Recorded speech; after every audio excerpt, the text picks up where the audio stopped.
Shalom, puji Tuhan. Pada hari ini kita akan masuk dalam pengajaran mengenai penata layanan atas waktu. Jadi maksudnya kita sebagai penata layan atau manajer Tuhan. Jadi kita tuh memanage segala sesuatunya itu untuk Tuhan. Bahkan atas waktu yang satu hari 24 jam, 1 minggu 7 hari, 1 tahun 365 hari. Itu pun sebetulnya punyanya Tuhan. Kita ini cuma manage, menata layan. Jadi kita mengatur. Kita akan masuk dalam pernyataan Alkitab, prinsip dan praktek bagaimana kita bisa mengatur waktu itu untuk kemuliaan Tuhan semata-mata. Karena saudara tahu, kita manusia hidup di dunia itu sangat singkat dibanding dengan alam, dengan pohon pun, bahkan dengan beberapa binatang pun seperti kura-kura, gajah. Itu mungkin kita kalah tua. Kita mungkin manusia cuma 70-80 tahun, tapi sekejap begitu saja. Saya 2007 menerima kelahiran baru dari Tuhan. Sekarang sudah 14 tahun. Cepat sekali. Singkat, ya terasa. Tahu-tahu sudah 14 tahun Tuhan izinkan kasih karunia Tuhan itu membawa saya untuk boleh belajar untuk melayani. Dan seringkali seperti Alkitab katakan, waktu itu manusia itu seperti bunga rumput yang bertumbuh dan layu. Setelah tahu rumput itu hari ini ada, mungkin besok sudah ada. Seperti uap, seperti angin, seperti sesuatu yang hampa, seperti hembusan nafas. Hanya beberapa terlempap saja. 1000 tahun sama seperti hari kemarin, seperti giliran cahaya di waktu malam, seperti mimpi, seperti bayang-bayang yang lewat. Di 2 Korintus 4 ayat 18 dikatakan, sebab kami tidak memperhatikan yang kelihatan, melainkan yang tidak kelihatan. Karena yang kelihatan adalah sementara, sedang yang tidak kelihatan adalah kekal. Karena sebetulnya kita hidup di dunia ini itu mempersiapkan kita untuk hidup yang lebih panjang, yaitu di kekekalan. Karena saudara saya beriman kepada Yesus sebagai Tuhan dan Juru Selamat, hidup kita tidak berhenti sampai di bumi. Hidup kita berlanjut sampai di kekekalan, dan itu sudah jauh lebih penting daripada hidup yang singkat di bumi ini. Di Lukas 12 ayat 20 dikatakan, tetapi firman Allah kepadanya, hai engkau yang bodoh, engkau orang bodoh, pada malam ini juga jiwamu akan diambil daripadamu, dan apa yang telah kau sediakan untuk siapa? Jadi seringkali kita manusia bekerja, melakukan semuanya untuk sekedar kehidupan kita di bumi. Padahal tidak ada yang tahu berapa umur kita. Tapi yang jelas kita tahu bahwa firman Tuhan adalah ya dan amin, yang mengatakan barang siapa yang beriman kepada Yesus, maka dia beroleh hidup yang kekal. Dan hidup yang kekal itu yang jauh lebih penting. Saya tidak mengatakan hidup yang sekarang tidak penting, tapi hidup yang sekarang ini kita pakai untuk mempersiapkan kehidupan kita yang kekal. Karena kita tidak tahu berapa yang sisa. Teman saya tahun lalu kita masih ketemu ngobrol ngopi di Starbucks. Tuhan izinkan dia mengalami sakit COVID. Nggak sampai seminggu setelah terakhir bicara, beliau sudah dipanggil oleh Tuhan. Siapa yang tahu? Tidak ada yang tahu.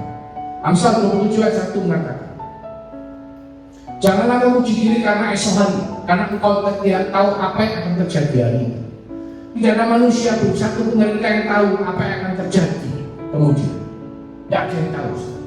Karena manusia sangat terbatas. Yakobus 4 ayat 13-15 dikatakan, jadi sekarang hai kamu yang berkata, hari ini atau besok kami berangkat ke kota Anu, dan di sana kami akan tinggal setahun dan berdagang serta mendapat untung. Sedang kamu tidak tahu apa yang akan terjadi besok. Apakah arti hidupmu? Hidupmu itu sama seperti uap yang sebentar saja kelihatan lalu lenyap. Saudara tahu uap? Kita kalau minum kopi ada uapnya, sebentar kelihatan, detik berikutnya hilang. Sebetulnya kamu harus berkata, jika Tuhan mengendakinya, kami akan hidup dan berbuat ini dan itu. Karena apa? Waktu itu adalah milik dia, milik Tuhan. Kita nggak ngerti apa yang akan terjadi. Bahkan Dr. Michael Griffith mengatakan, kita punya satu hidup untuk ditempuh. Mungkin sudah kita lalui seperempat, sepertiga, setengah, bahkan mungkin lebih dari itu. Apa yang sudah kita lalui itu sudah lampau dan tak akan kembali lagi. Tapi bagaimana dengan yang masih sisa? Apakah yang kita lakukan dengan itu? Saya sudah usia 50 tahun ini, 50. Saya nggak tahu berapa lama sisanya. Kalau normal mungkin 80, 90 tahun, 100. Kalau dipanggil lebih cepat, ya semua puji Tuhan. Tapi yang jelas masih ada sisa. Dan Tuhan mengingatkan saudara dan saya supaya apa? Sisa yang kita miliki itu kita pakai dengan bijaksana untuk kemuliaan Tuhan. Karena waktu hidup kita di dunia itu sangat singkat, saudara. Dan kita hidup di dunia ini mempersiapkan nanti untuk di kekekalan. Sama seperti saudara bekerja mungkin hari itu bekerja setelah hari itu tak langsung mendapat hasilnya. Mungkin hasilnya kalau yang kerja orang tiap akhir bulan dapat bayar, atau yang dari pengusaha nanti kalau hitung-hitungan profit labanya baru dapat uangnya, baru dapat hasil. Sama seperti kita itu di bumi ini mempersiapkan untuk yang dikekal. Jadi kita harus mengerti itu, jangan hanya sekedar memikirkan yang bisa kita dapat pada hari ini, jangan. Yang jauh lebih penting adalah yang dikekal, karena itu nanti untuk selama-lamanya, bukan hanya untuk 80 tahun, bukan hanya untuk 100 tahun, tapi selama-lamanya. Dan yang ketiga adalah kita tidak tahu berapa lama sisa hidup kita, tapi yang jelas masih ada sisa. Selagi masih ada sisa, mari kita gunakan kita sebagai perantara layanan Tuhan atas waktu itu dengan baik. Dan penggunaan itu harus kita prioritaskan untuk kepentingan Tuhan sebagai pemilik daripada waktu. Karena waktu yang kita punya semua ini kita dipercaya oleh Tuhan untuk kita kelola, bukan diberikan begitu saja. Penggunaan waktu harus diprioritaskan bagi sang pemilik. Yohanes 4 ayat 34. Kata Yesus kepada mereka, makananku ialah melakukan kehendak Dia yang mengutus aku dan menyelesaikan pekerjaannya. Jadi Yesus pun ketika dia berada di bumi, dia tahu bahwa dia harus menyelesaikan apa yang Tuhan sudah suruhkan. Saudara dan saya diciptakan Tuhan bukan karena Tuhan iseng kepingin nyiptakan saudara dan saya, tidak. Kita, setiap daripada kita sudah di tailor made, ya, dibikin secara khusus oleh Tuhan, direncanakan secara khusus untuk melakukan kehendaknya melalui kehidupan kita. Seperti yang Tuhan Yesus sudah katakan, melakukan kehendak dan menyelesaikan pekerjaan Tuhan. Yohanes 38 ayat 17, Yohanes 17 ayat 18 mengatakan, sebab aku telah turun dari surga bukan untuk melakukan kehendak, tapi untuk melakukan kehendak Dia yang telah mengutus aku. Sama seperti Engkau telah mengutus aku dalam dunia, demikian pula aku telah mengutus mereka di dalam dunia. Jadi setiap saudara dan saya itu bukan diciptakan karena Tuhan iseng, tidak, saudara. Tapi kita punya rancangan khusus daripada Tuhan, mission yang Tuhan berikan kepada setiap daripada kita secara pribadi, lepas pribadi. Dan kita harus mengamati waktu yang sisa ini untuk melakukan kehendak Tuhan, untuk diprioritaskan kepada Tuhan. Apakah waktu yang kita pakai sesuai dengan kehendak Tuhan? Apakah waktu yang kita pakai membuat kita makin serupa seperti Tuhan? Apakah waktu yang kita pakai itu ditujukan untuk mengasihi dan memuliakan Tuhan? Karena semua kita tahu bahwa pusatnya adalah pada Kristus. Keuangan kita, kesehatan, pendidikan, rekreasi keluarga, pergaulan, pekerjaan, semua pusatnya adalah kepada 3 perkara sesuai dengan kehendak Tuhan, membuat kita makin serupa seperti Tuhan, membuat kita mengasihi dan memuliakan Tuhan dengan apa yang menjadi tujuan. Sangat penting sih, karena ketika kita tidak betul-betul memilah dan melihat dan melakukan menggenapi menyelesaikan sisa waktu yang kita punya untuk diprioritaskan kepada Tuhan melalui bidang utama dalam kehidupan. Secara menyeluruh, bukan hanya sebagian jalan. Secara menyeluruh, gambarnya seperti kalau kita mengikuti pancalomba, 5 lomba, dan triathlon ya, kalau ada 5 lomba, pancalomba, lari, berenang, berkuda, menembak angka, dan semua dilakukan secara berurutan. Itu kita harus menguasai semua bidang lomba dengan baik. Bukan hanya beberapa bidang yang kita kuasai, sebagian kita korbankan. Saya bisa anggar, biarlah nanti waktu anggar kalah. Tidak bisa begitu. Kita harus menyelesaikan semuanya dengan baik, menguasai semuanya. Karena apa yang kita lakukan pada satu bidang itu mengaruhi bidang-bidang yang lain, sangat terkait karena itu berurutan. Saudara, kalau misalnya di 4 lomba saudara sangat baik, tapi 1 lomba saudara sangat jelek, maka saudara tidak menyelesaikan lomba itu. Saudara akan kalah, saudara akan dibilang. Demikian pula dalam penggunaan waktu untuk bidang utama kehidupan kita. Pertama, kita tahu kehidupan yang pertama yang penting adalah kehidupan pribadi kita dengan Tuhan, kehidupan keluarga kita dengan Tuhan, kehidupan pekerjaan kita dengan Tuhan, kehidupan tubuh Kristus kita dengan tubuh Kristus di dalam Tuhan, kehidupan kita dalam masyarakat di dalam Tuhan. Ini semua harus kita lakukan semua dengan baik. Jadi hubungan pribadi dengan Tuhan secara ibadah, bagaimana kita melakukan kehidupan doa kita kepada Tuhan, bagaimana kita melakukan mesbah pribadi kita kepada Tuhan sebagai bait anak Tuhan. Kita harus selalu berhadapan dengan hadirat Tuhan. Dengan keluarga, bagaimana dengan pasangan, anak, orang tua, dan keluarga besar, orang-orang yang Tuhan percayakan dalam kehidupan saudara. Saudara harus mengatur semua waktu itu dengan baik. Jangan sampai dikatakan bahwa saudara menghabiskan mayoritas waktu saudara dalam gereja, dalam pelayanan, sehingga saudara lupa bahwa saudara punya keluarga yang harus saudara juga pakai waktu untuk bersama-sama dengan mereka. Juga pekerjaan, hubungan dengan atasan, dengan rekan kerja, pelanggan, dan semuanya itu sangat mempengaruhi. Ketika saudara pekerjaan saudara tidak baik, seperti hari ini, ketika ekonomi menjadi lesu, pekerjaan menjadi kurang baik, itu sangat mempengaruhi yang lain-lainnya. Karena seperti pancalomba, setiap bidang kehidupan itu sangat terkait dengan yang lainnya. Jadi sangat penting sekali untuk kita bisa menghabiskan sisa waktu, memanage, menata layan waktu itu dengan baik, agar kita bisa menguasai semua bidang. Dengan anggota tubuh Kristus, hubungan dan keterlibatan pelayanan dalam gereja lokal, dalam komunitas pertumbuhan, dengan anggota tubuh Kristus yang lainnya, itu juga sangat penting untuk saling menguatkan.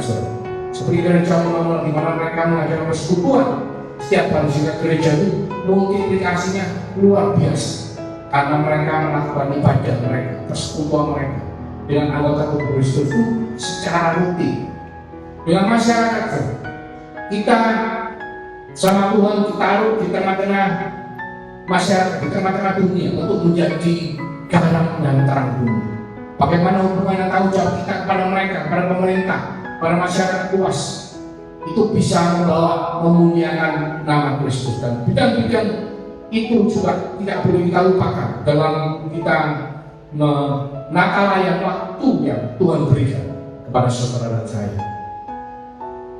Seperti dikatakan di Rick Warren dalam bukunya The Purpose Driven Life, dikatakan nilai pentingnya suatu hal bagi seseorang dapat diukur dari berapa banyak waktu yang diberikan untuk hal tersebut.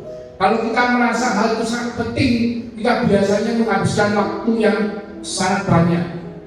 Ketika kita menganggap hal itu tidak penting, kita hanya sekedar memberikan waktu yang sedikit. Dan itu kita harus pilih-pilih dengan baik, karena ketika kita memberikan waktu kita pada seseorang, kita sudah memberikan suatu bagian dari kehidupan kita yang tidak akan bisa kita dapatkan kembali. Jadi pemberian terbesar yang dapat kita berikan kepada seseorang adalah waktu kita. pemberian terbesar yang kita berikan kepada keluarga kita bukanlah uang, bukanlah yang lain, tapi adalah waktu yang kita berikan kepada mereka. Karena itu kita memberi tanpa mengasihi, tapi kita tidak dapat mengasihi tanpa memberi. Kata Paulus. Penting sekali saudara, waktu yang kita miliki kita pakai untuk melakukan apa yang menjadi prioritas utama dalam perjalanan kehidupan kita. Seringkali prinsip dari penggunaan waktu itu tidak benar. Contoh, kita dikatakan harus mendahulukan yang penting, bukan yang seolah-olah genting. Nah, kita harus mengerti arti penting dan arti gentingnya. Di ayat Markus 1 ayat 35 sampai 39 dikatakan begini.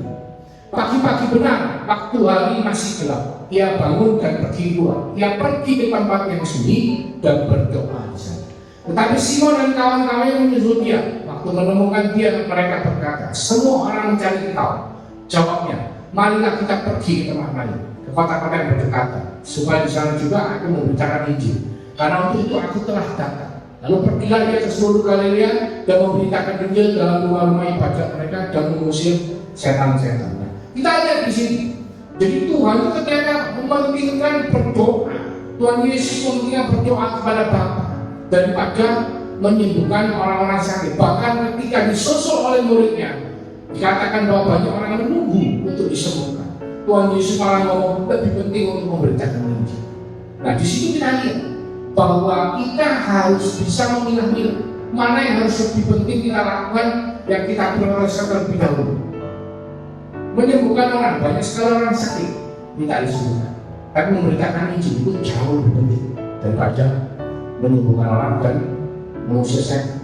Jadi Tuhan Yesus melakukan apa yang penting, bukan yang genting. Genting itu seolah-olah penting, tapi tidak penting. Kita harus mengerti ya.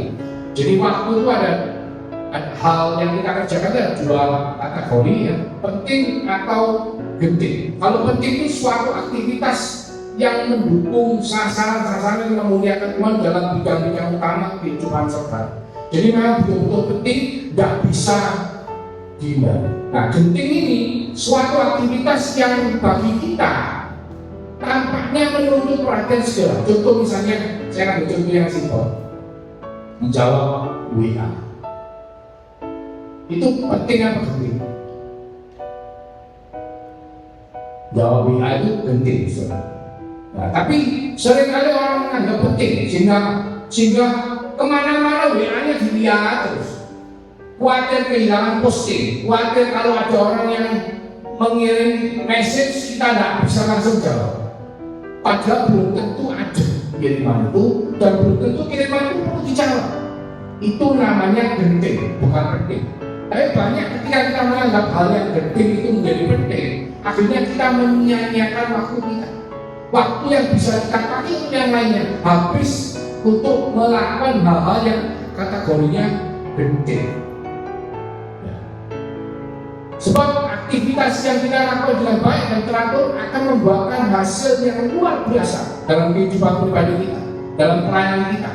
Contoh kita lihat dalam matrix manajemen waktu, kita ambil 4 kategori, ya, genting, penting, tidak genting, tidak penting, dan tidak penting dan tidak penting. Jadi banyak pekerjaan-pekerjaan yang kita lakukan itu jatuh dalam kategori yang saudara bisa lihat. Misalnya saya ambil penting dan genting adalah proyek yang mendekati jatuh tempo.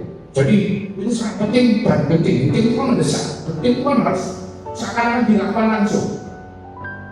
Ya, misalnya ujian besok, itu sangat penting dan genting. Misalnya sakit kritis sangat penting dan genting. Misalnya konflik kritis itu sangat penting dan genting. Misalnya mobil mogok sangat penting dan genting.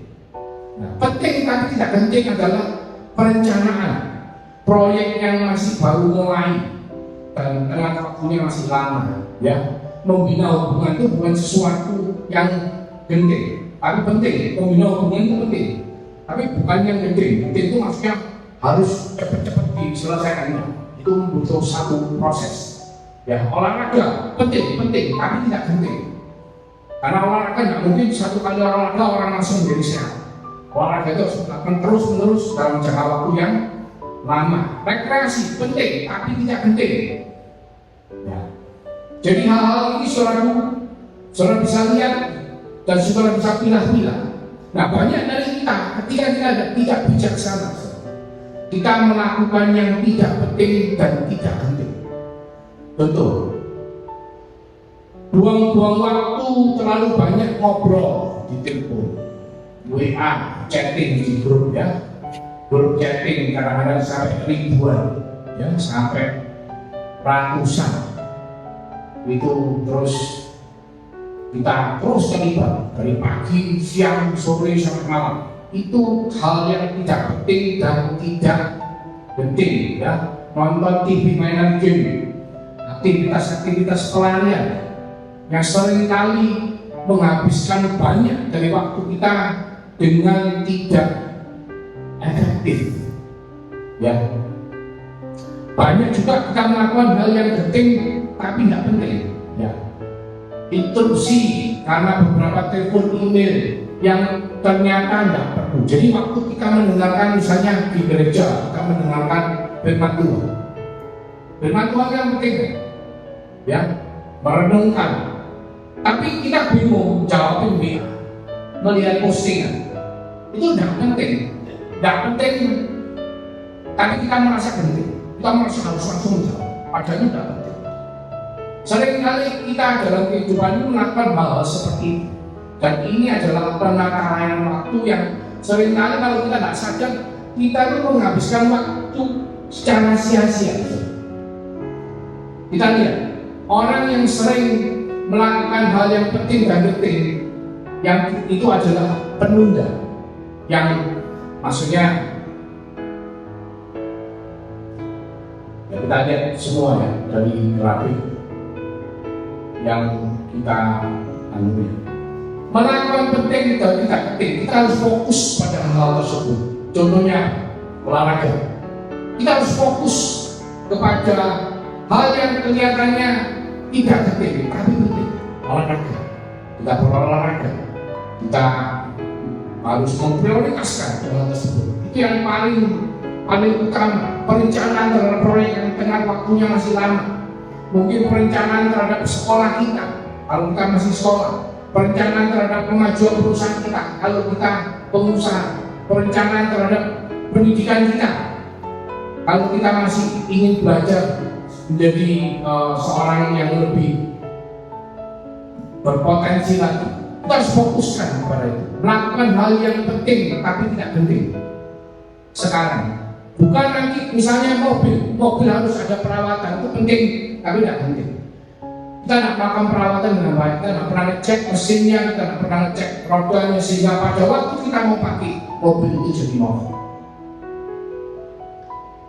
Itu sebetulnya bisa diantisipasi, tapi seringkali karena kita tidak fokus, tidak memprioritaskan pada itu, sehingga terjadi krisis, terjadi penundaan. Semestinya penting dan penting itu tertunda, mobil mogok, badannya sakit semua, masuk angin, karena tidak pernah olahraga. Kolesterol, karena tidak pernah olahraga. Obesitas, karena tidak pernah olahraga. Banyak hal yang kita lakukan yang menunjukkan apa? Kita itu seorang pemalas dan melakukan hal yang sia-sia. Kita harus menghilangkan hal tersebut. Ya, hal yang tidak penting dan tidak penting. Seharian mainan video game itu tidak penting dan tidak penting. Ngabisin waktu banyak ngobrol-ngobrol ngalor ngidul tidak ada ujung pangkalnya. Mainan grup WA sampai punya puluhan grup dan ribuan chatting setiap harinya tanpa ada hasil. Semua itu adalah sia-sia. Semua itu harus kita hilangkan. Ya. Untuk hal-hal yang genting tapi tidak penting kita harus hindari. Kalau tidak kita menjadi orang yang yes man. Contoh misalnya, ini WA kalau langsung dijawab nanti kita dianggap sombong. Nah, Ini perkataan yang tidak benar. Ya, WA kita tidak lihat selama sehari pun, selama kita tidak melihat. Orang yang tahu kita belum membaca, itu tidak membuat kita menjadi orang yang sombong. Itu mungkin membuat kita dianggap sang situ. Itu adalah hal-hal yang harus kita hindari. Menjadi orang yang desmet. Melalui apa? Melalui penata layanan waktu, melalui waktu yang kita atur dengan bijaksana. Yang paling benar adalah kita melakukan memprioritaskan pada kualitas dan memfokuskan pada hal-hal yang penting dan tidak penting. Ya, seperti olahraga, seperti perencanaan untuk masa depan, seperti menjaga berjalannya mobil kendaraan kita supaya tidak mogok, rutinitas, servis, dan lain sebagainya. Itu adalah hal-hal yang harus kita prioritaskan dan kita lakukan dengan kualitas, dan kita harus fokus kepada hal tersebut.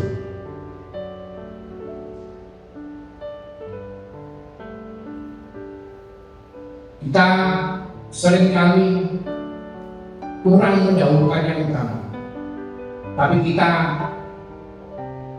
minta yang sekunder lebih baik. Padahal seringkali ketika kita mendahulukan yang utama, yang berikut-berikutnya itu akan menjadi lebih mudah. Tapi kalau kita tidak mendahulukan yang utama, seringkali yang kedua, ketiga, keempat pun kita kehilangan itu semua, karena kita tidak punya dasar.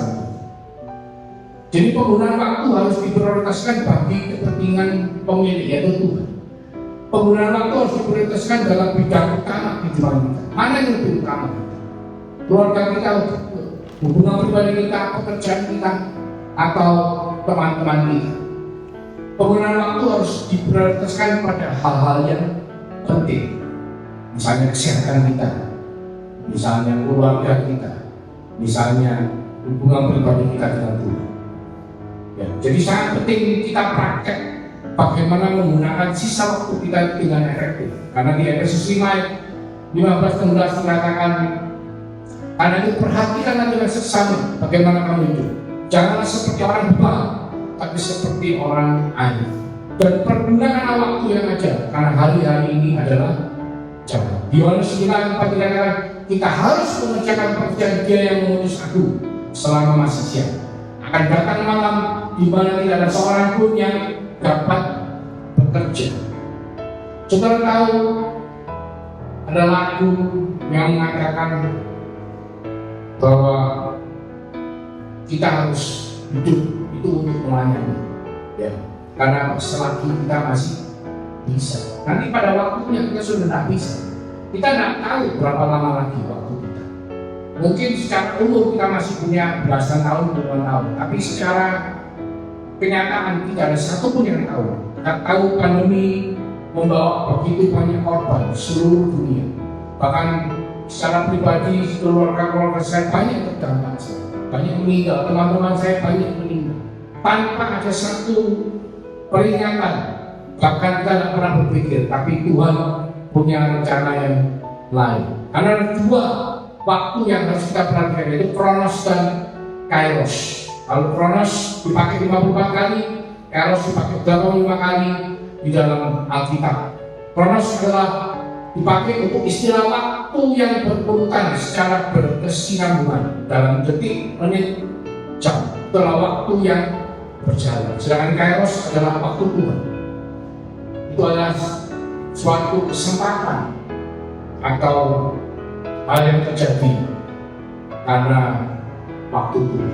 Jadi kita harus mulai belajar untuk punya jadwal dengan apa yang harus kita lakukan, saudara. Karena kalau kita mau praktek melakukan bagaimana kita menghabiskan sisa waktu kita dengan baik, seperti Tuhan katakan, janganlah seperti orang bebal, tapi seperti orang arif, dan pergunakanlah waktu yang ada, karena hari-hari ini adalah jahat. Maka pada akhirnya ketika banyak cerita terjadi bahwa ketika kita mengalami sakit, kita berdoa kepada Tuhan, berikan aku waktu itu. Karena apa? Karena orang tersebut atau kita menyadari bahwa kita belum melakukan apa-apa. Jangan sampai pada hari itu kita masih ngomong sama Tuhan, Tuhan beri aku waktu lagi. Karena Tuhan datangnya seperti pencuri. Tidak ada yang tahu. Kalau pencuri itu tahu aku bukan pencuri, itu namanya rampok. Tapi kalau pencuri itu tidak ada yang tahu. Dan Tuhan ngomong, dia akan datang seperti pencuri. Saudara dan saya tidak tahu kapan. Tapi mari kita contoh seperti Rasul Paulus. Pada akhir daripada sisa hidupnya, dia mengatakan, aku telah menyelesaikan pertandingan yang baik. Karena Rasul Paulus telah menggunakan sisa waktu yang ada, menata layan waktu yang Tuhan percayakan kepada dia dengan sangat baik. Oleh karena itu, dia pada akhir hidupnya, dia mengatakan, aku telah menyelesaikan pertandingan yang baik. Mari kita berdoa. Terima kasih Tuhan, kalau hari ini kami boleh kau ingatkan bagaimana kami untuk menggunakan waktu kami dengan lebih baik, lebih bijaksana. Karena kami bukan memiliki waktu. Waktunya adalah milik Tuhan yang Engkau percayakan kepada setiap daripada kami untuk kami kelola untuk kepentingan daripada sang pemilik, yaitu kepentingan untuk melakukan kehendak-Mu yang telah Kau rancangkan dalam kehidupan setiap daripada kami yang telah Kau pilih untuk menjadi anak-anak, sehingga kami boleh berbuah di hadapan-Mu, sehingga kami boleh melakukan apa yang telah Kau putuskan kepada setiap daripada kami, seperti yang Tuhan Yesus katakan, bahwa Tuhan Yesus melakukan semua yang Tuhan sudah suruhkan kepada kita. Demikian kami rindu Engkau melalui Roh Kudus yang Kau putarkan dalam kehidupan kami, menuntut setiap daripada kami untuk menyelesaikan apa yang telah Kau suruhkan kepada setiap daripada kami, sehingga pada akhirnya kami bisa seperti Rasul Paulus mengatakan, aku telah menyelesaikan pertandingan yang baik. Terima kasih Tuhan. Terima kasih untuk berkat-Mu yang Kau berikan, kasih karunia anugerah-Mu, supaya melalui itu semua kami boleh hidup menjadi berkat pengakuan kehendak-Mu. Mulai hari ini sampai Kau datang kedua kalinya Tuhan, kami semua percaya di dalam nama Yesus Kristus. Kami sama-sama mengatakan amin. Tuhan Yesus memberkati.